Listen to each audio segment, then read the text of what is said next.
يا صباح الخير على أعز وأحلى أخوات، صباح الفل على عيونكم الحلوة، يا صباح الورد.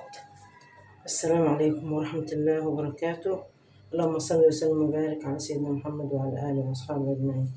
اللهم ارزقنا يا رب وارزق أمة محمد أجمعين يا عظيم يا كريم يا أرحم الراحمين يا أجود الأجودين يا أكرم الأكرمين يا رب العالمين. اجعل صباحكم زي العسل وصباحكم زي الفل والرزق والورد. ربنا يكرمنا ويكرمكم بإذن الله. طبعا حبايب قلبي، عشان مش عايزة أطول عليكم، النهاردة أنا عاملة مربى بتاعة القرع العسلي. طبعا أنا عملت بشاميل بالبطاطس واللحمة المفرومة اللي عملتها كور امبارح. النهاردة قلت اللي اتبقى معايا أعمله مربى. عملتها من بالليل، قشرتها وقطعتها مكعبات زي ما شايفين. طبعا رحت حاطة كوباية ونص من السكر، اللي هو يعني الكوباية الصغيرة اللي هي بتاعة الزبادي يا ولاد، اللي هي بتاعة الزبادي دي كده. وأوريكم كده يا بنات.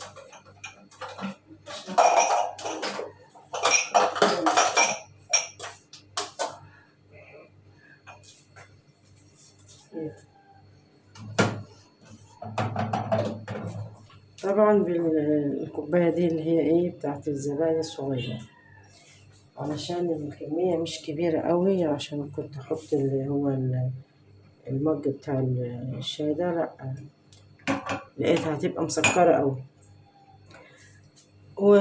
معايا طبعا انا مفيش جبتش ملح ليمون اللي هو المادة الحافظة. انا هعصر ليمونة بس، يعني ليمونة كبيرة يعني اعصرها وهحط العصر. يلا معانا كده، انا هحطهم على النار ويبقى معاكم كده اول باول. ونسيت اقول لكم، طبعا انا امبارح من القرع اللي هو طلعت البذر بتاعها وعملته لب. بصوا، يعني انا عملت لب منها كمان، شايفين كده. شوفوا كده، هتروحي تجيبيهم بكام من الراجل اللي هنبيع اللب ده، يعني بسم الله ما شاء الله. بصوا لب يعني القرع ده. انا جبت اللي هو بنات حمستهم في الفرن، وجبت حبة ملح، يعني انا منقيتش الميتة فيهم تبقى ضعيفة، بتجيبيها وتطلعيهم من القرع بتاع العسلي ده، البذر بتاعها اللي في قلبها بس. عملتهم لب وحطيت لهم ملح وظبطتهم في الفرن بقوا زي الفل. حمستهم بس. يلا بينا كده مع بعض كده يلا كده معانا على البوتاجاز.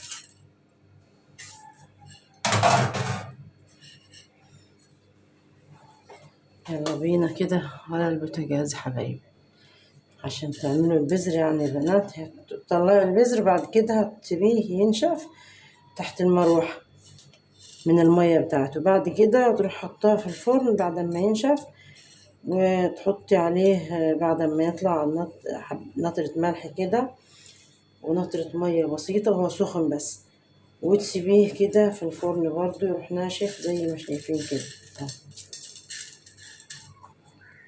ده بالنسبة للتسوية بتاعت اللب بتاع القرع. طبعا يا جماعة أنا كده خلاص حطيت الحلة على النار بتاعت المربى، مش هنقلب فيها. هو لو في عندي قرنفل كنت حطيت فشاش أبيض برضو لو عندك، وتربطيهم وتحطيهم في قلب المربى، سواء تين أو مشمش أو اللي انت عاوزة ايه اللي انت عاوزة. أنا ما عنديش قرنفل، بس هحط ايه نعم عندي قرص طيب مطحون.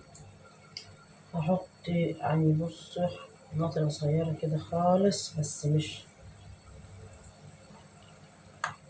اجيب معلقة كده بس لما تقلب معايا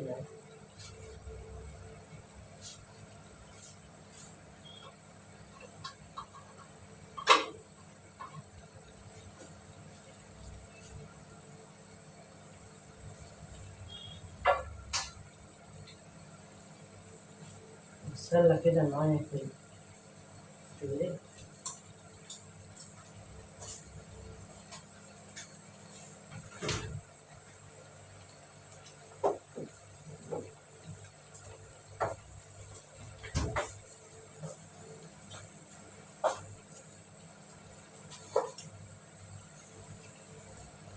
بصوا أنا عندي قرنفل، قرص الطيب برضه ينفع بدل القرنفل، بس احنا مش طبعا عشان المطول مش هينفع. بصوا سنة على قد اهي زي ما شايفين،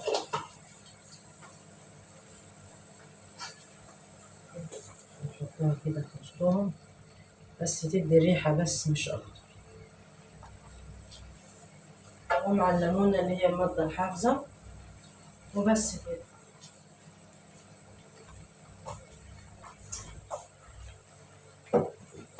طبعا أنا شايلاها في الباب بتاع التلاجة اللي هو قرص الطيب اللي مطحون.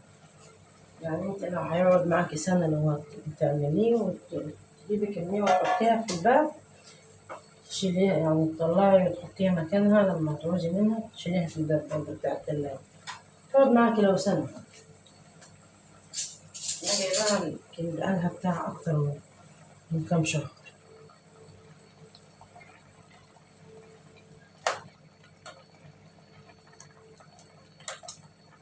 مش عاوزة أقلب كتير عشان لازم نشيل الريمة البيضة دي، لازم تتشال، هي مش فيها ياما يعني.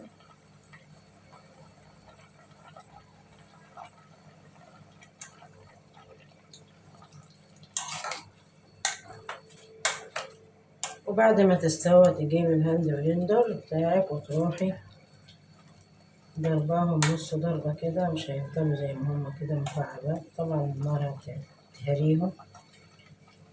لو حابة تخليهم على كده ماشي، وبس تعمليها للعيال تحشيلهم بيها الصبح وهما نازلين على المدرسة. طبعا المربات موجودة في كل بيت.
مش عاوزة تلاقيها في الليد بتاع الأرض. بصوا عشان كده الرغاوي هتطلع كده على الوش.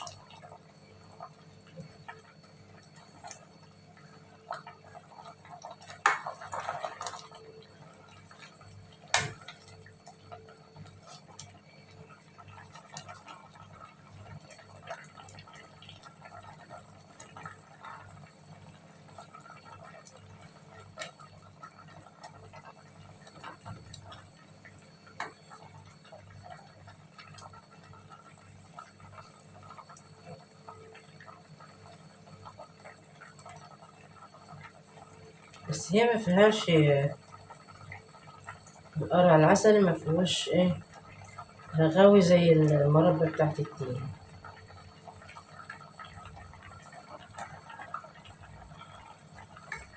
لما التين بتفضلي تشيلي بقى والبذر وتفضلي تشيلي،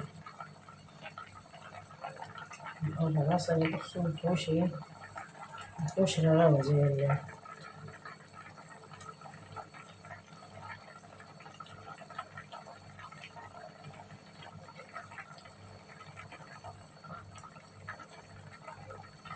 بس برضه ايه، نفضل نشيل كده.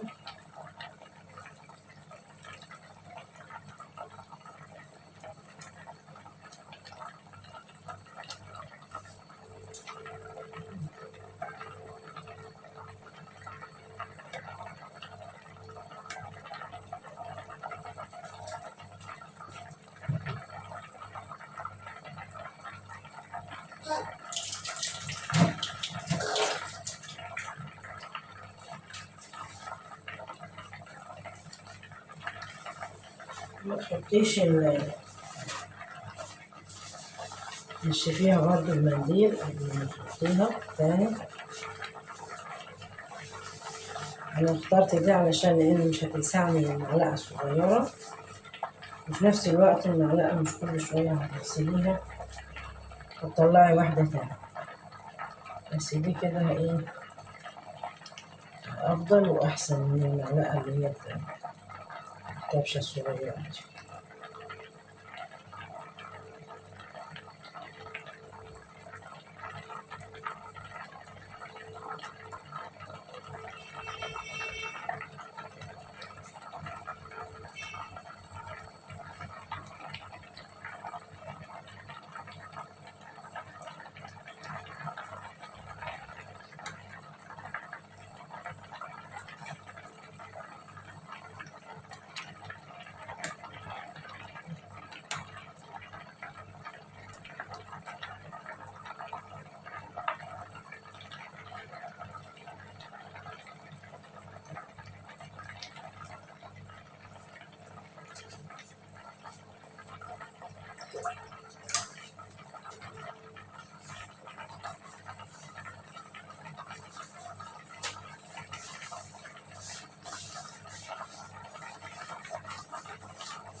نفسي بقى أنا نفسي ما تركبش الدربكة دي، بس أعمل إيه؟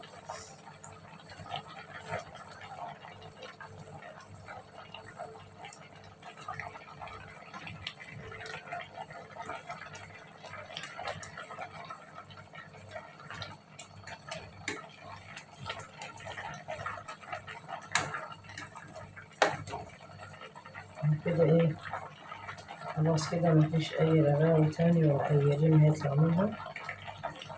هنجيب احنا كده عصير الليمونة ونحطه عليه، وسهل خالص خالص. يعني أي مربى سهل بصراحة، أسهل من الأكل والتعب اللي بنتعب والمجهود اللي بنعمله.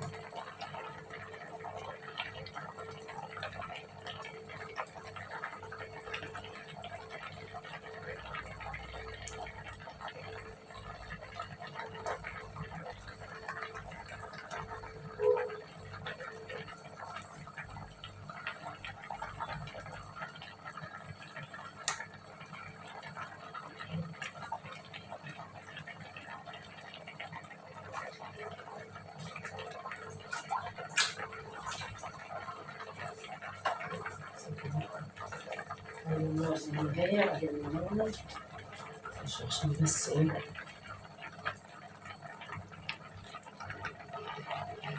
وطبعا يا جماعة لازم ايه تقليبة علشان المكعبات دي تدوب معانا. لازم نقلبها كده كويس. هي التين ما بيتقلبش لأن التين ما بيستحملش ايه، لكن هي لقيتها ايه جامدة شوية، لازم يتقلب عشان ميبقاش واحدة وواحدة مستوية وواحدة لأ. شايفين كده بسم الله ما شاء الله كده ايه المربى بتاعة القرع.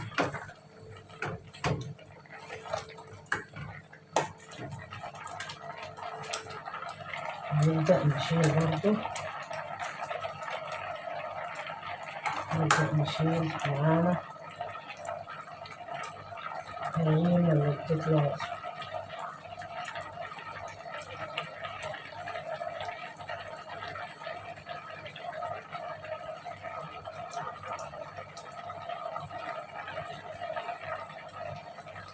اللي لما قلبناها لازم تتقلب علشان دي مكعبات القرع جامدة عن الطين.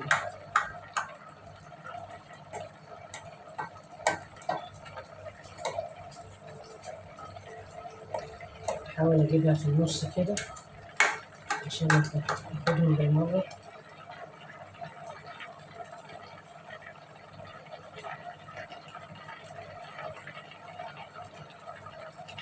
دلوقتي الموسم بتاع القرع العسلي، عاوزة يعني ممكن تجيبي وتخزني عادي، تقطعي مكعبات اللي انت عاوزة تعمليه بقى، تعملي بشاميل،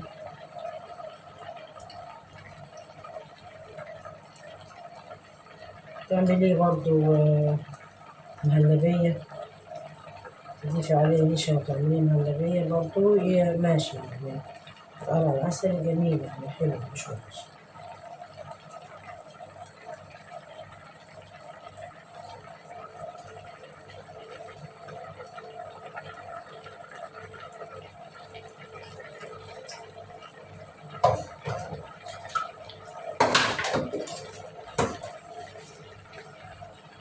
مش مشكلة.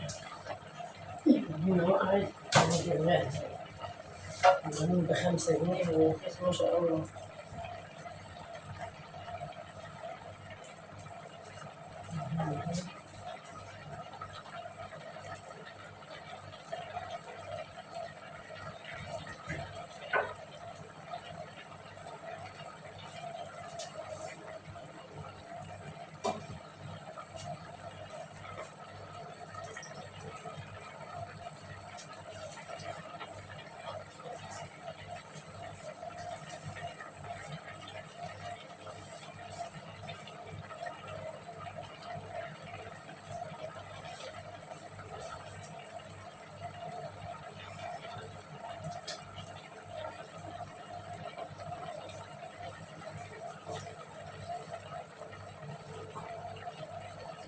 أنا هنا بص يعني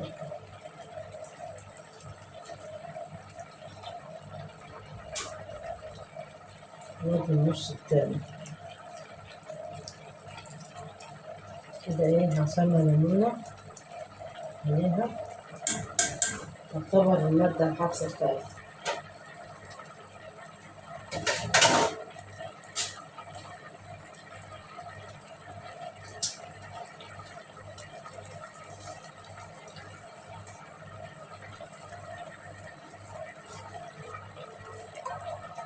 بسم الله بسم الله.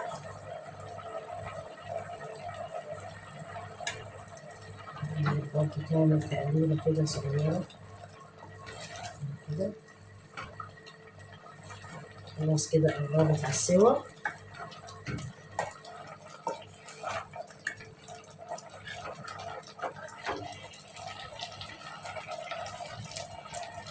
اللي لونها فاتح كده لسه مستويش، يعني المكعب زي كده لونه فاتح ما استواش لسه، لكن اللي هو زي كده استوى. بس هنسيبها شوية برضو. ايه،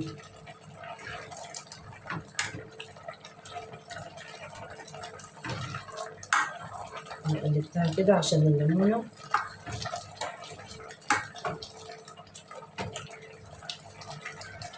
وعلشان المكعب اللي هو ايه لسه مستواش يستوى معانا.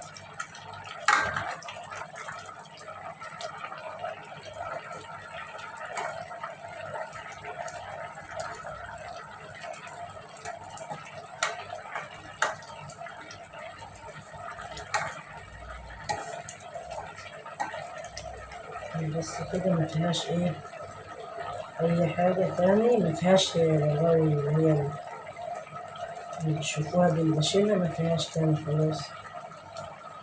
يعني لو تحسوا ده كده من القرع طبعا، بس أنا مش حابة يعني يبقى فيها أي رغاوي علشان مش مستحبة، وعلشان ما تبوظليش البرطمان اللي أنا إيه عاملاه هنا.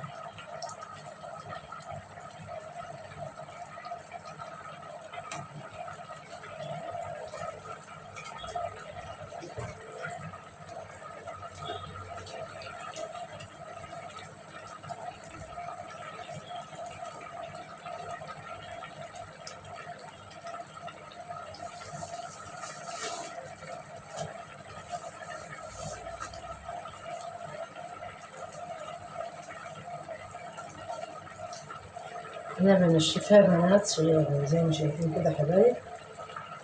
بطلعها بشطفها وبنشفها بعد ما أشيل بقى الريمة اللي هي طالعة على الوش دي. بنشفها بمناديل اللي هي بتاعت المطبخ وخلاص كده. خلاص المربى أو تطلع أسوا معانا.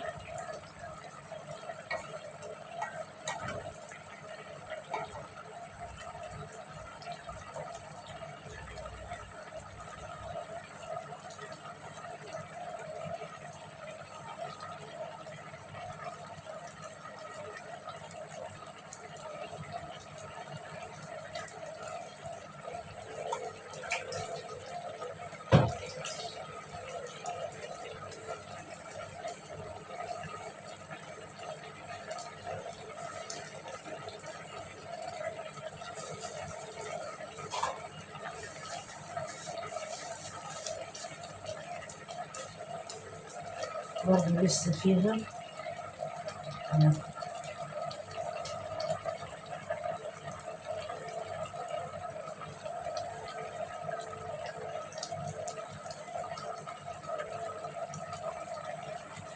هو ده مش يعني مش اللي هي مش الريمة. شايفين هي زي البذر اللي هو بتاع الشوايب بتاعت الكوسة، بس برضه مش مستحبة، عاملة زي الريمة كده.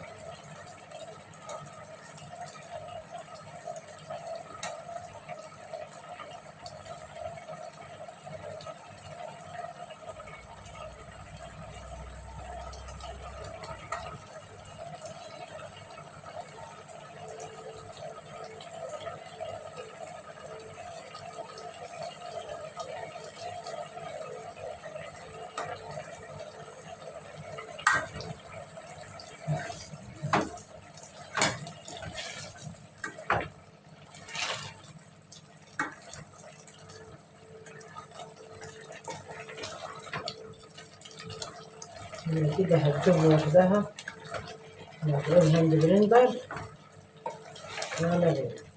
شايفين يا جماعة كده بدأت ايه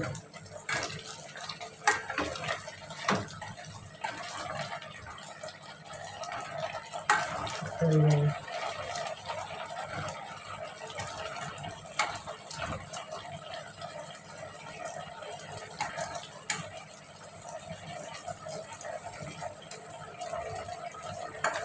لما رحت انا اشيل الريم من النعمة لقيتها ايه خلاص بقى.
كده شايفين كده يا جماعة. بصوا تمام خلاص. بسم الله ما شاء الله. بس برضه لسه مستوتش يا جماعة. بصوا زي كده لسه مستوي.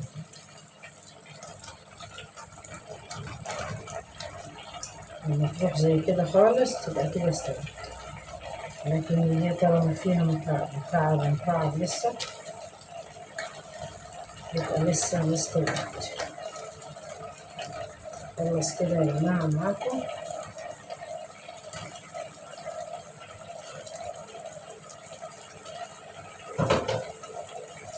خلص كده السوا بتاع المربى بتاعتنا ومع بعض كده. طبعا يا جماعة أنا كده خلاص المربى بتاعتنا استوت. بصوا يعني لو مش حابة عاوزة تخليها كده ماشي.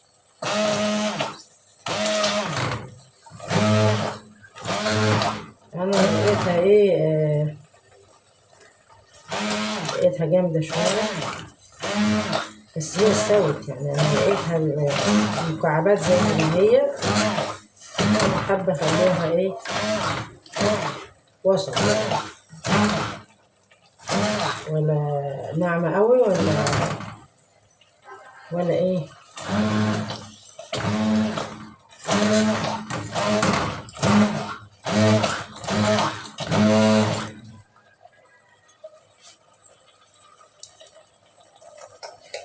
بس كده علشان إيه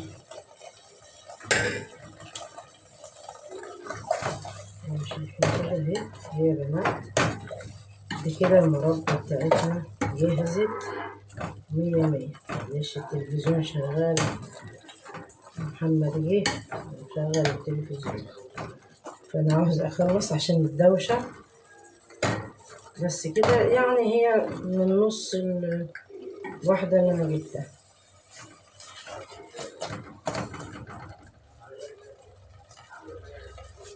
بس كده يا جماعة تبرد معانا كده المربى بتاعتنا. الله الله.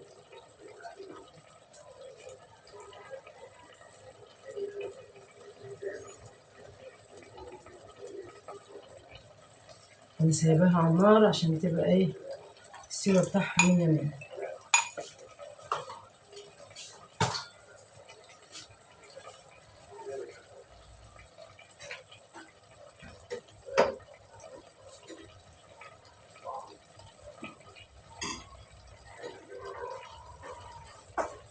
كده بسم الله. يا بنات ايه رأيكم؟ ايه رأيكم يا حبايبي يا جماعة؟ أتمنى تعجبكم كده المربى دي وتنول إعجابكم إن شاء الله. أنا أعطيتها فرمة كده بالهاند بلندر عشان تبقى إيه معقولة يعني. لا هي مكعبات موجودة زي ما هي، ولا هي إيه ناعمة يعني وسط زي ما شايفين كده.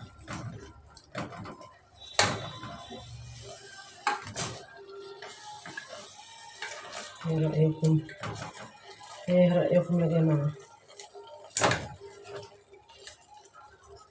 بس عايزاكم تقولوا لي رأيكم كده في الكومنتات إن شاء الله.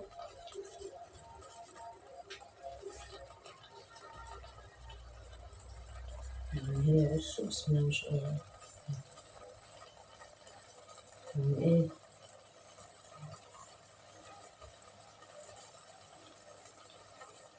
هي شربت المية بتاعتها خلاص. يعني السوائل بتاعتها بتاعت السكر يعني ما تحطلهاش أي حاجة، شربتها خلاص. بس كده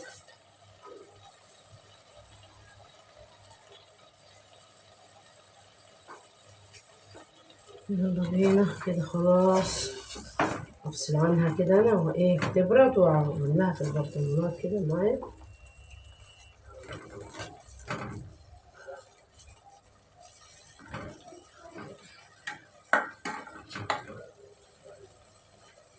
بس يا حبايبي وخلاص كده. اتمنى تعجبكم كده المربى بتاعت القرع العسلي.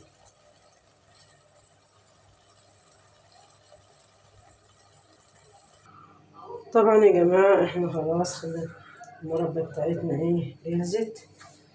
طبعا للأمانة أنا ضربتهم تاني بالهاند بلندر عشان يبقوا ناعمين كده وحلوين زي ما شايفين كده. البرطمان بقى متعقم ومنقناش فيه مفيهوش أي مية من جوه، ماشي فيه كده والغطيان بتاعته زي الفل. بسم الله بسم الله كده.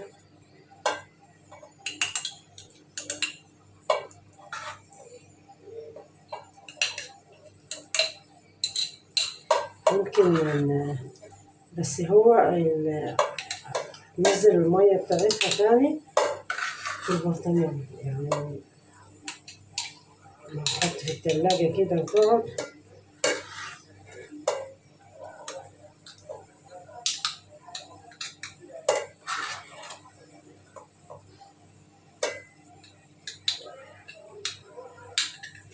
يعني 15 جنيه أنا جبتها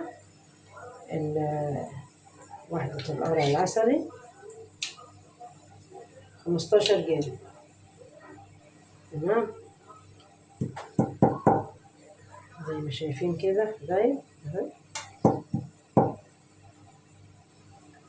بس والله هو الطعم بتاعها زي العسل، جميل يعني حلو. ده كده، ونحط البرطمان التاني. احنا لو رحنا نشتريه ده هنجيبه أقل حاجة ب50 جنيه، أقل حاجة يعني في الوقت اللي احنا فيه. البرطمان ده اللي هو النص كيلو ده بتاع التين، أنا يعني شريته من فترة كمان قبل الدنيا ما تغلى، كان ب30 جنيه. دلوقتي معرفش بقى، ما بشتريش أنا، بتعمل في البيت وأريح دماغي، توفري أحسن لك توفير، أحسن لك توفري. برطمانين حلوين. وكمان عملت منها بشاميل البطاطس، وكورت اللحمة، حطيت الكور البطاطس فيها. طبعا يعني نصها عملته كده مربى، ونصها عملته ايه بشاميل. جبت واحدة صغيرة مش كبيرة، عملت كام 15 جنيه. كبيرة، في كبيرة الحجم الكبير يعني في 30 جنيه، حجم كبير خالص. وبرطمانين مربى هم زي الفل. ايه رأيك تروح تشتريهم بكام دلوقتي؟ لو رحت اشتريتهم دلوقتي ده، في الوقت ده نروح نشتريهم اللي احنا عاوزينه، لو احتاجناهم هنروح ايه نشتريهم بكام؟ أقل حاجة يا جماعة ب100 جنيه الاتنين، أقل حاجة. يعني يوم ما يتكرم علينا ويكرمنا البياع مثلا. بس كده تمام التمام. أنا خليتها بردت علشان كده غبت في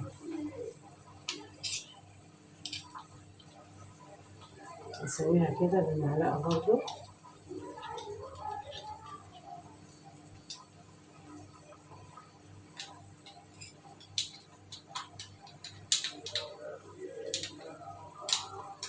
لما تيجي تاخدي من المربى معلقة تكون مغسولة ونظيفة ناشفة، ما تدوقيش بيها، يعني ما تخليش عيل يحط المعلقة في المربى، ولا مثلا تحشي بيها وتحطيها تاني تفضلي تحشي كده. لا، أي حاجة ما تخليش، المهم ما تخليش أي مية تيجي عليها. بس كده. إيه رأيكم يا جماعة؟ عايزاكم تقولوا رأيكم كده. المفرش هو شكله على كده، شكله عامل زي الخريطة كده بتاعت اللي في الدراسات. بس المفرش ده ايه، رحت انا بس كان عاجبني، ما فيش منه دلوقتي يعني الصراحة. فلما جه عليه الكرور غسلته، فعمل منظر مش كويس، سبته على الرخام على كده، وبقيت اجيب عليه المفرش عادي. المهم بقى ايه، شوفولي بقى قولولي رأيكم في المربى بتاعت القرع العسل دي.